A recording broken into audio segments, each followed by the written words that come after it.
you got to run through everybody's chest up 1-0 to get the win. What's up, everybody? Welcome back to the Draymond Green Show with Baron Davis. I'm on solo tonight. BD will be back Wednesday live after Game 3. Just jumping right in. Obviously, it's NBA Finals time. That is the most important thing, although it's not feeling like the most important thing. There's this whole debacle with the court and so I'm going to rewind a little bit. Somewhere along the archives, you can see me talking about the NBA courts and how it was so dope when at the center of the court was the logo, but the big Larry O'Brien trophy, that was so dope. It was fire. What happened to that? And sure enough, we had went to the side saying the finals or a trophy somewhere. And what happened to that? So we come into this year where by all intents and purposes, everybody's kind of been writing off this NBA finals, and in large part because it's two new cast of characters, OKC and Indiana. But when I say also new cast of characters, it's not Bron, it's not Steph, it's not Jason Tatum or, guys who you've seen in it over and over and over again. It's not that, it's different. It's younger guys. And so I feel like a lot of people have been writing this finals off. And so with that going on, the last thing I would expect is no trophy be on the court. I'm a fan of the trophy being at center court, big as hell. And there's no trophy on the court. And, I saw everybody going crazy about the flag waving. The flag was waving. And then the trophy appeared on the court.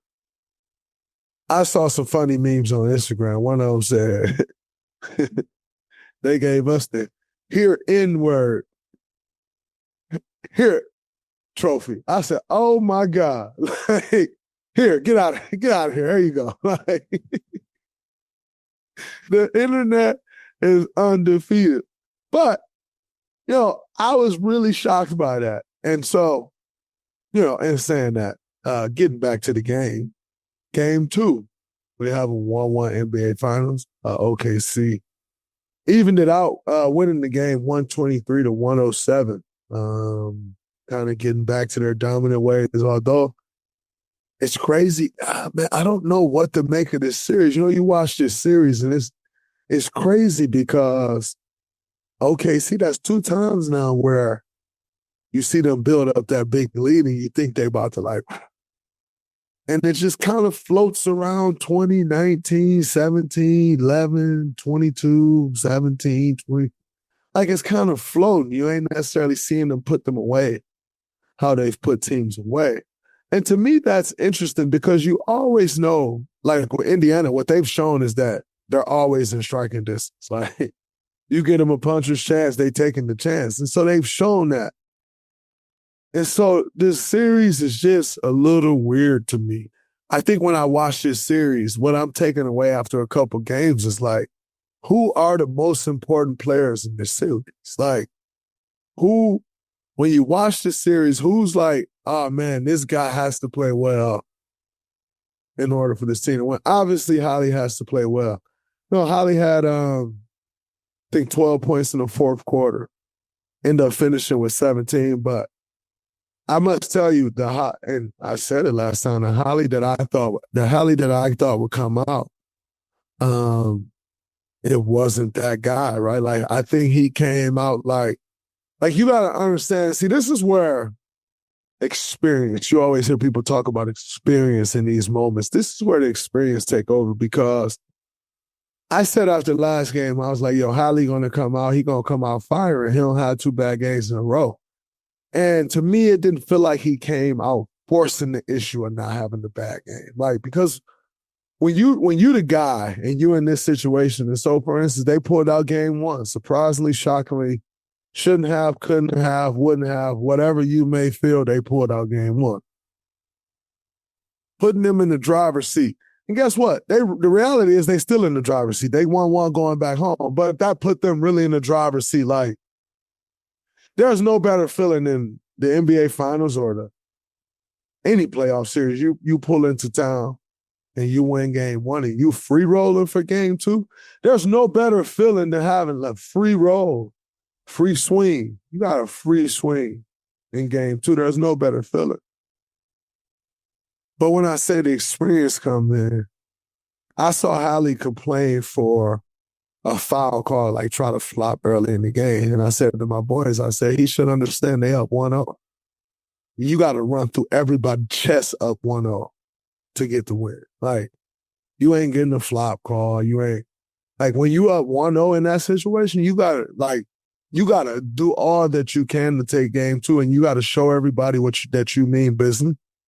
And you have to, and even when you show them that you mean business, you still got to go take game two. And no call, no whistles going your way. That's just human nature. It's just not happening. And so when I saw that early on, I was like, I literally said to my boys, he better understand what.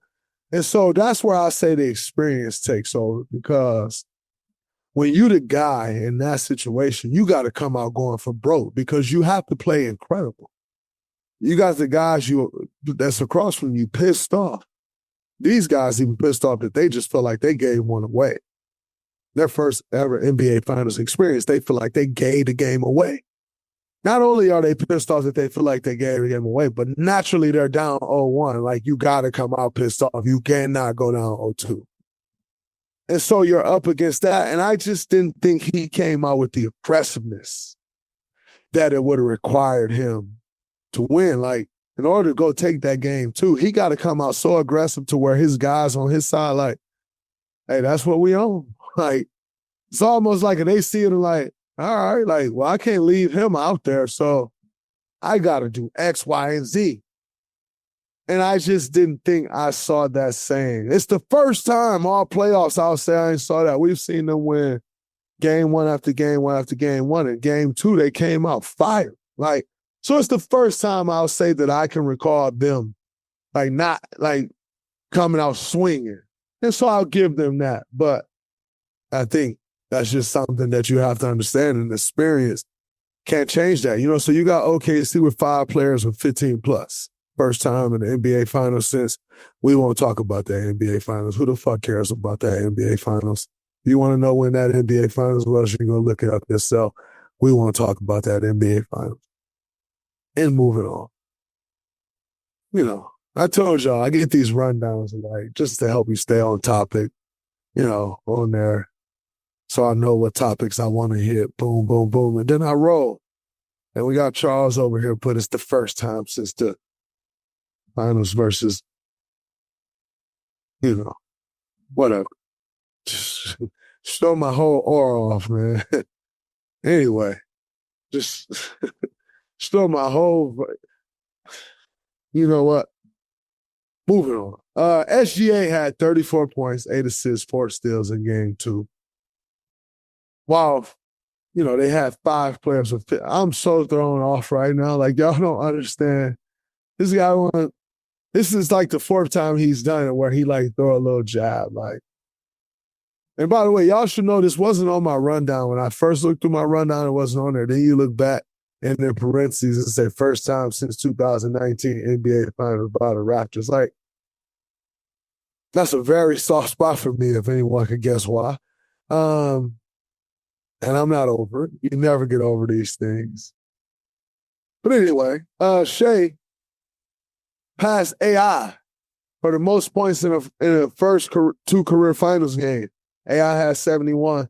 Shai has 72. The significance of that, shout out to AI. Happy birthday to the OG. Happy 50th birthday. AI turning 50 is crazy. Like, AI is our childhood. And he turned 50. Shout out to the OG Bubba Chuck, man. We love you, AI. Nothing can change that. You are our guy forever. We appreciate you. Much love to AI. Happy birthday to the GOAT, to the legend. Nothing but love for AI. I forgot where I was going with my whole thing because that thing threw me all the way off. But we're going to move on.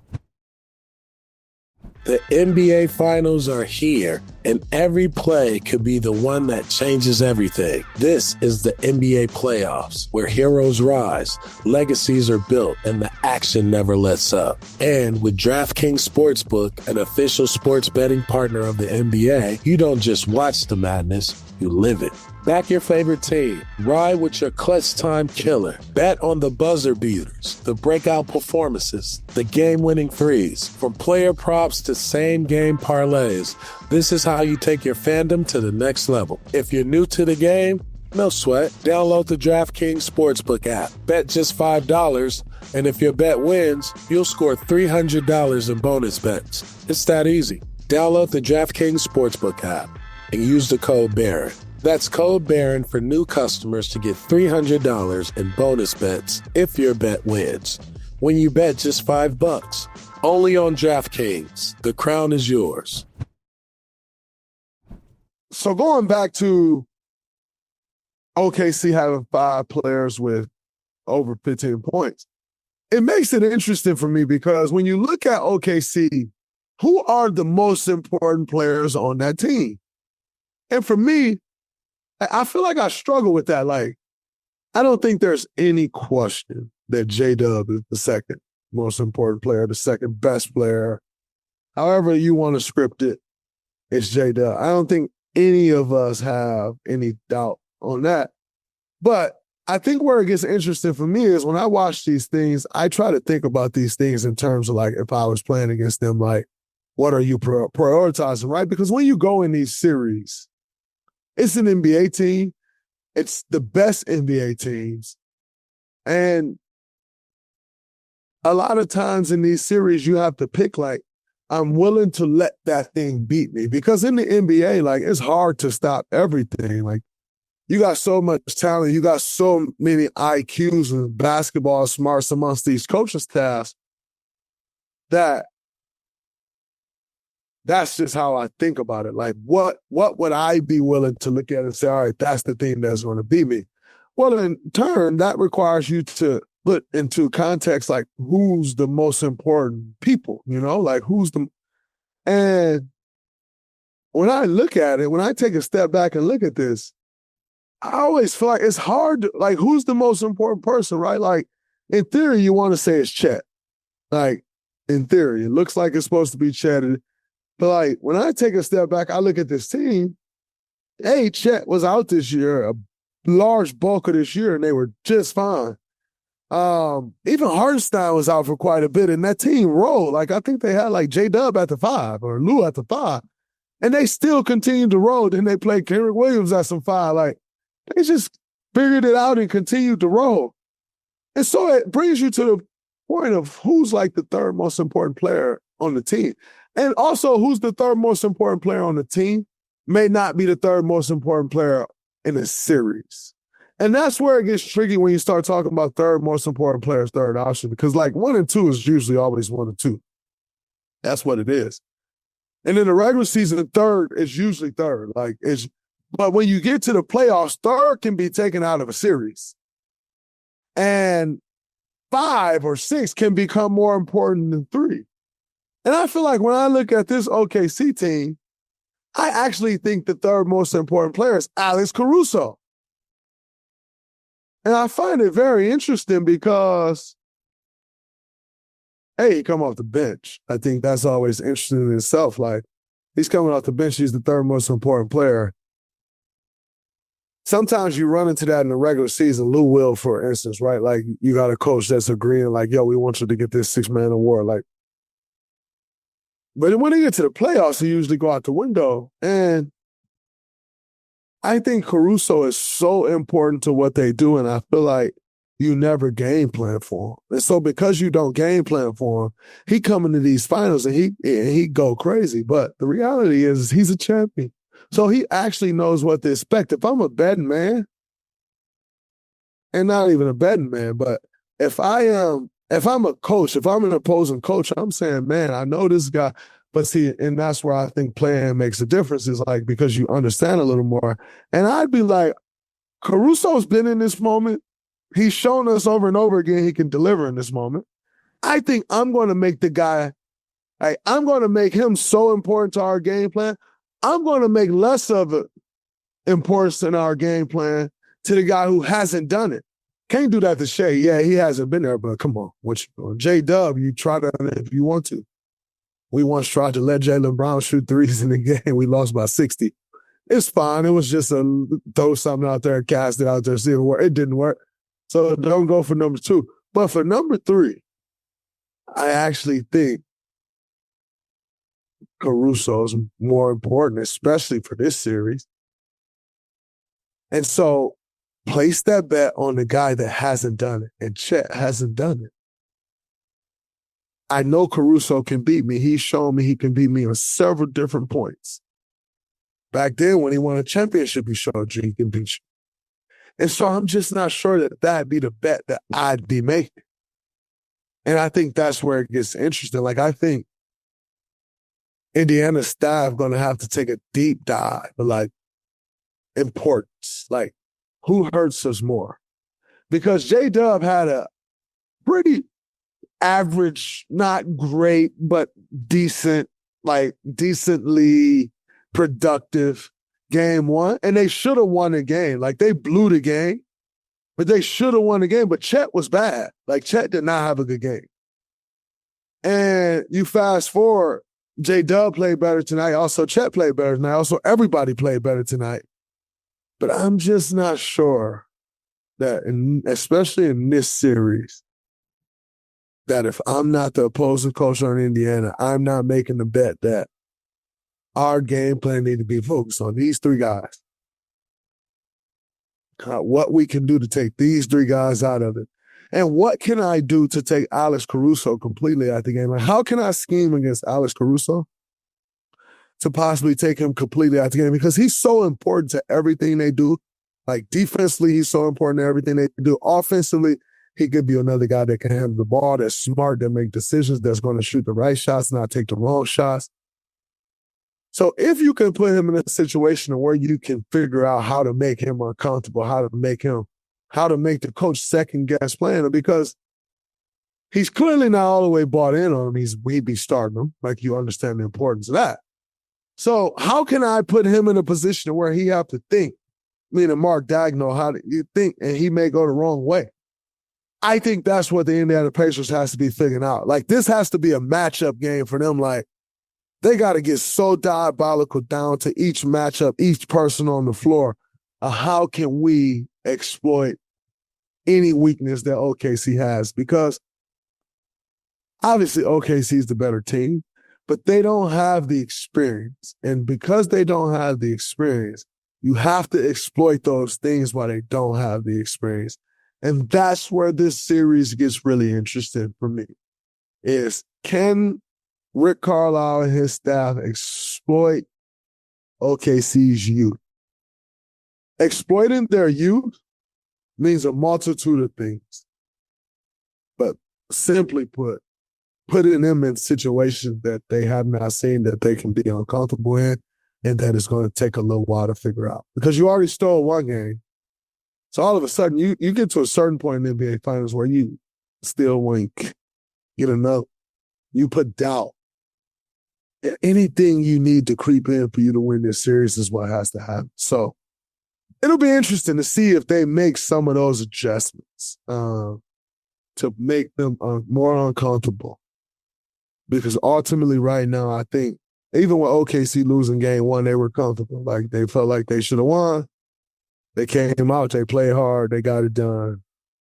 And that's that. So what can you do to make this group uncomfortable is, I think, what, and obviously that's everybody's like thought, right? But like, them more so than other, like, how do you make them uncomfortable to where you can play at their youth?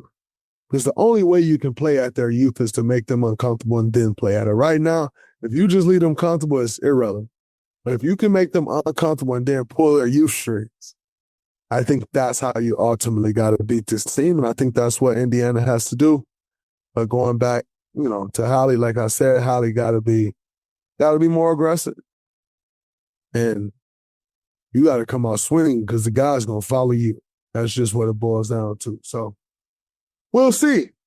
OKC's bench was great. You had Caruso with 20 off the bench. You had Aaron Wiggins with 18 points, 5 threes off the bench. And now the show goes on the road. And it gets more interesting. You know why? Because role players play better at home and not on the road. And all the role players stepping up is what? One for OKC today. But I can see what Indiana's theory is. We're going to try to take everyone else out, make it tough on everyone else, and make Shai beat us one-on-one. Problem is Shai had 34 and 8, and everybody else got off. So if that's going to be the theory, you guys actually stop everybody else. And they did not do that tonight. So, I think if I'm Indiana, I think you got to throw more zone at OKC, pack the paint a little more. Sometimes you got to dare them to shoot. But I think just like with any NBA team, like, especially at this level, you got to switch it up. Like, sometimes you got to be daring them to shoot. Sometimes you got to be flying at the close. And, like, you just got to keep these guys off balance. Once again, playing at that youth, I think if you can do that, that's ultimately what wins you the game. I saw something that Mark Daigneault said after the game. He said, Indiana's an acquired taste. We haven't played them a lot. They play a distinct style on both ends. I just thought the guys did a good job of just improving, which is important going from game 1 to game 2. I see what he's getting at. Like, they're a little unconventional for sure. But when it boils down to it, you got to go out there and beat me. And tonight, OKC just did that. So I think this series is interesting. OKC could very much so go win the next 2 games. Indiana, as we know, could very much so go on to win these next 2 games. And I think it's going to be like, ultimately, Rick Carlisle has to undoubtedly outcoach Mark Daigneault in order for the Pacers to win this series. I think Rich Carlisle is a great coach. I think he's capable of outcoaching someone. So we'll see if he do it. Before we do that, I have to remind you that Ice Cube's Big 3 League tips off its new season on Vice TV, and the opener is stacked with talent. Saturday, June 14th, the Houston Rig Hands, led by NBA veterans Gerald Green and Corey Brewer, and coached by Hall of Famer Calvin Murphy, take on DMV Trilogy, featuring Earl Clark, Isaiah Briscoe, and coached by former NBA champ Stephen Jackson. Later, Boston Ball Hogs with 2022 Big 3 MVP Kevin Murphy and coached by the club, Gary Payton himself, go up against Dallas Power, headlined by Glenn Rice Jr. and Royce White, with Hall of Fame coach Nancy Lieberman calling the shots. This isn't a warm-up, it's real competition. Fast, physical, and every possession matters. So don't miss the Big 3 season opener, Saturday, June 14th at 6:03 p.m. Eastern, only on Vice TV. Find your channel now at vicetv.com. We're going to move around this league a little bit before we get out of here. What is your reaction to Wemby the Monk? I saw a meme that said, Wemby went bald already. It's over for the league now. Much respect to anybody who's following their religion, who's following their beliefs, whatever it is that they believe. Much respect to anybody. I didn't know. I was a little surprised by the photo op, but I guess in 2025, you can't be surprised by any photo op. But yeah, when I saw it, the first thing I thought was like, is he in San Antonio? Like, I hope he's doing well. Obviously, we remember he left with a blood clot, so I've been keeping my fingers crossed and sending up my prayers to the big man, just for everybody to be healthy. So I hope that means he's healthy. Moving forward to my guy, Spartan Dog, Michigan State alum. He went to grad school at Michigan State. He's a Penn State undergrad. It's my guy. Actually trained me for the NBA draft. So a little quick story for y'all. I signed with Ron Shade coming out of college. Ron Shade is my agent. Ron, that's my brother still to this day. Ron is with Octagon Sports now, but Ron is my brother. That's my guy. And I signed with Ron coming out of college. And I went to Chicago where Ron lived for like 3 or 4 days, and I was training. And it wasn't that the trainer wasn't great, because I actually thought the trainer was great. Like when I go to Chicago, I still train with him. Like, he's incredible. His name's Basil. Basil is incredible trainer.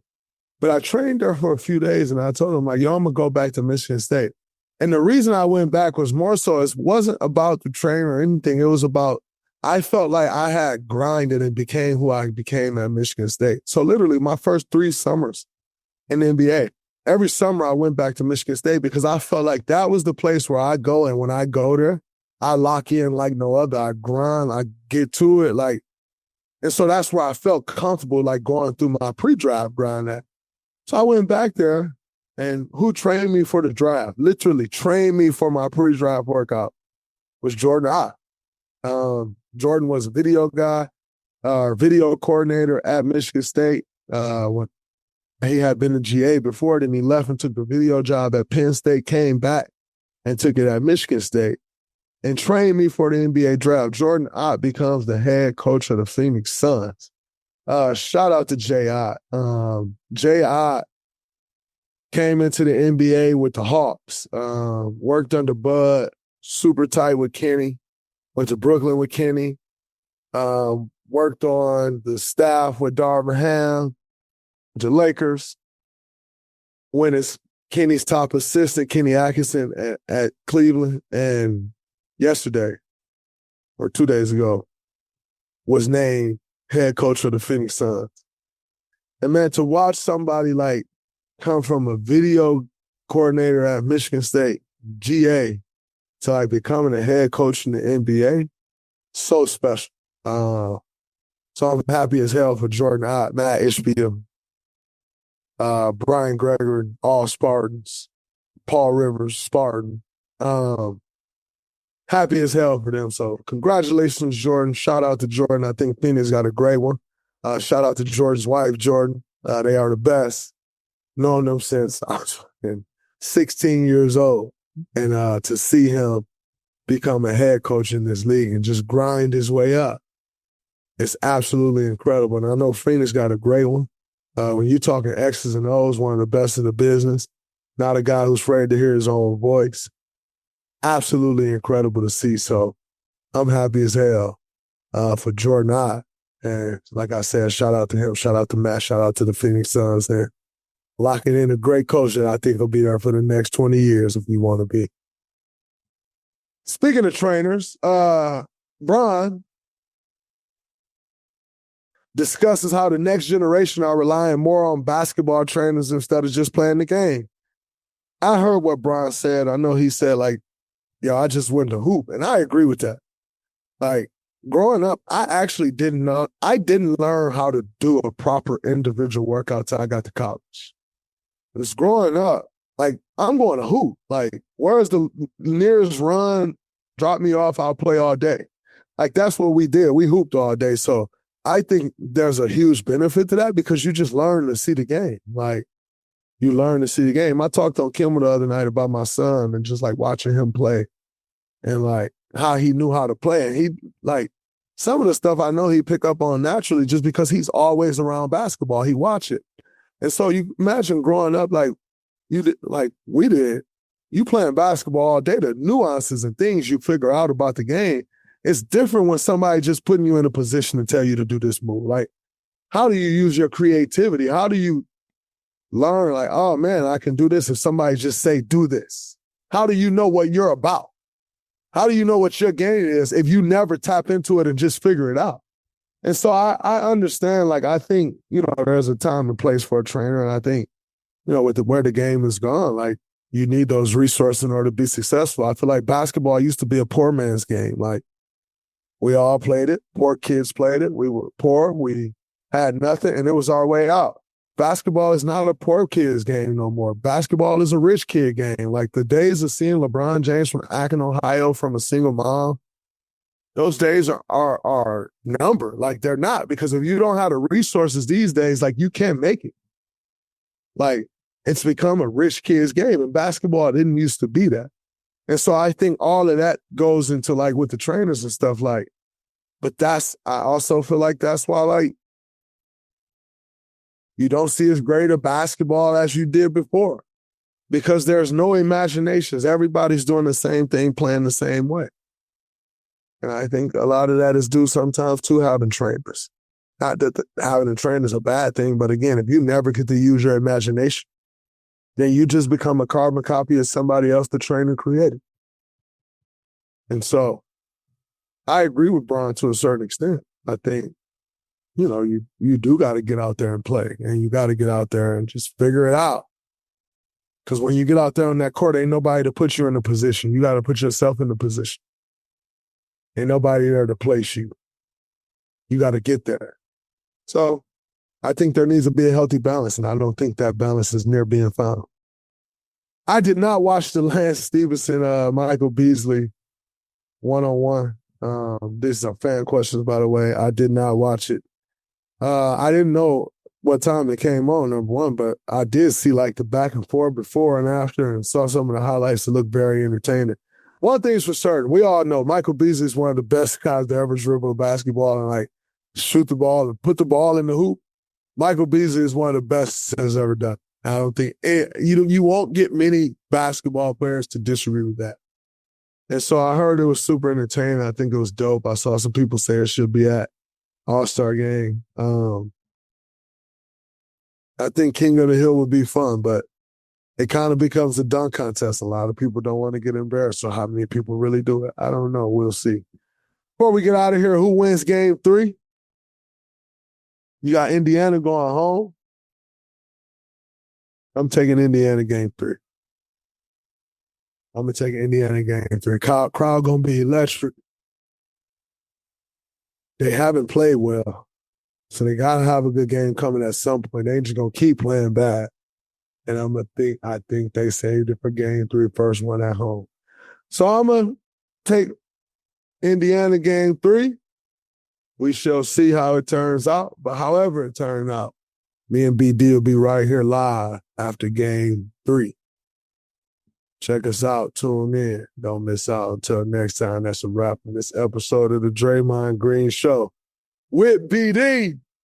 But he's not here today. Peace.